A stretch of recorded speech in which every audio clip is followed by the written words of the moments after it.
Man, y'all, let me tell you, my wallet's about dead right now. But that's kind of good news, because we have a ton of great JRPGs. Just last week, we got Like a Dragon Infinite Wealth, Persona 3 Reload just released the other day, Final Fantasy VII Rebirth is coming out at the end of the month, but there's still another game that we need to talk about, and that is Granblue Fantasy Relink, an absolutely gorgeous action RPG that I want to talk about today. Hi y'all, this is David, and if you are new to the channel, please be sure that you like the video to show your love, and subscribe for some more top 10 lists, reviews, and news. And now, let's get on with this great game. I do want to let you know that, besides playing the demo, I have no prior experience with this franchise. I haven't seen the anime, I haven't played the mobile game, so I really don't know anything at all about it, but after completing it, my interest is definitely piqued. And my lack of knowledge didn't hinder my enjoyment of the game in any way, because it does a really good job of giving you bits and pieces of the backstory of the characters here and there, even though it does kind of begin in the middle of their adventure. You play as the captain of a band of Skyfarers, and you can choose to either be male or female, as well as being able to change your name into whatever you like, which kind of reminded me of the way that they handled that back in Dragon Quest VIII, where everybody would just kind of call the hero Gov in the voice acting. But here, they just call you Captain. And you're leading your crew from island to island trying to find your long-lost father, as well as find a way to Estalucia, a mysterious fabled place at the end of the Sky Realm, where dreams come true. Unfortunately for you though, there is a super evil church, who's also trying to find Estalucia, and they need your friend Lyrica to do so. So of course, they go along and they kidnap her, and it's up to you to save her. So that's pretty much the storyline in a nutshell. But of course, there is a lot more to that I don't want to spoil here. And while the story will only take you maybe 15 to 20 or so hours max, there's another good 60 plus hours of post-game content in there, of upgrading and battling and more fun like that, as well as more story tidbits to be had. You might even think of that as something akin to like the third act of Dragon Quest XI. The game features full English voice acting, as well as 3 different difficulty modes and 3 different variable assist modes to help you out in power according to your ability. I found all of the voice acting to be really well done, except for one that just kind of grated on my nerves, and that was that little flying dragon Vern. But in his defense, I'm sure that he's supposed to be annoying, and he definitely is. While in town and during the various story segments, your party members will ask you various questions, and here you will get dialogue options, but all of them seem to be kind of like "but thou must" situations, which means that they all kind of lead to the same point anyway, and there aren't any kind of romance options either. So it's not like they affect some sort of hidden affinity system either, so you can pick and choose whatever dialogue options you want, they don't really matter in the long run. The battle system is fast, fluid, and fun, it is not janky, and it is beautiful to behold. Each character has their own innate elemental, so while you can't change your party out in the field, you can in town. So it may behoove you to figure out where you're going, and then find out the enemy's weaknesses, and then work on back to town to change your party accordingly to exploit those weaknesses, then head on back into the fray.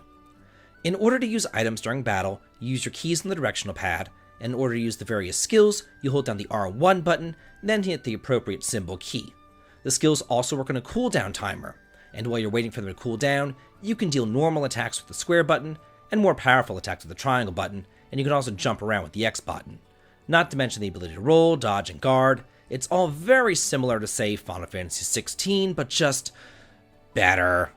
I mean, here you have status ailments that you can inflict, you can exploit weaknesses, you can use all sorts of different buffing and debuffing skills, you can also control different party members, and all sorts of other normal combat things, just like in a regular RPG. The boss fights are actually a whole lot of fun too.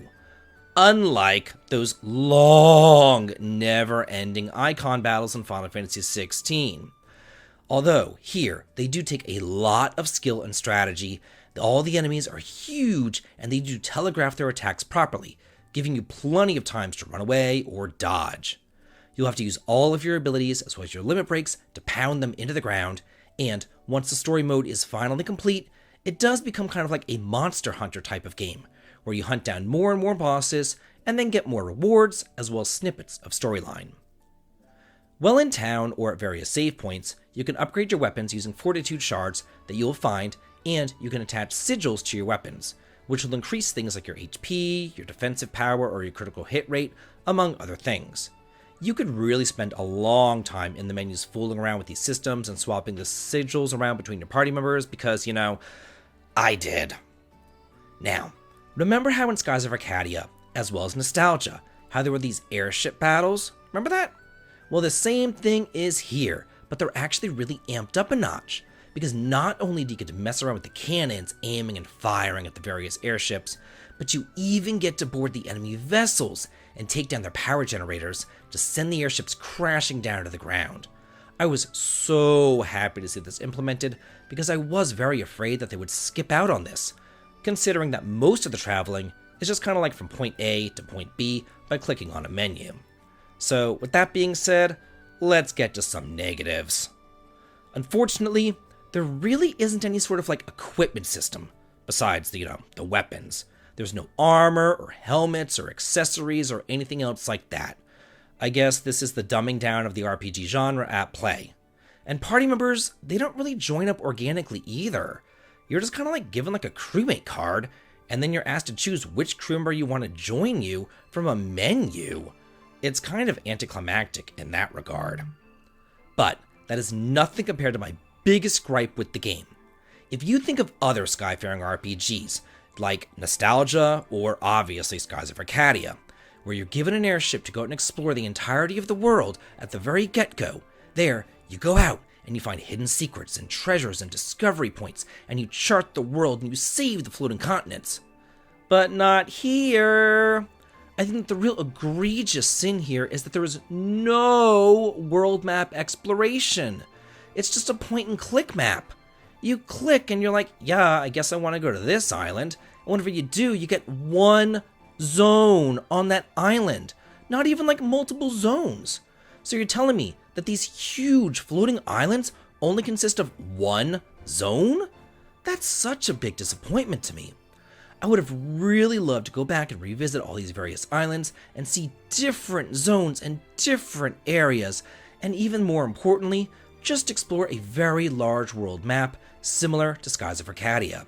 It's just such a missed opportunity.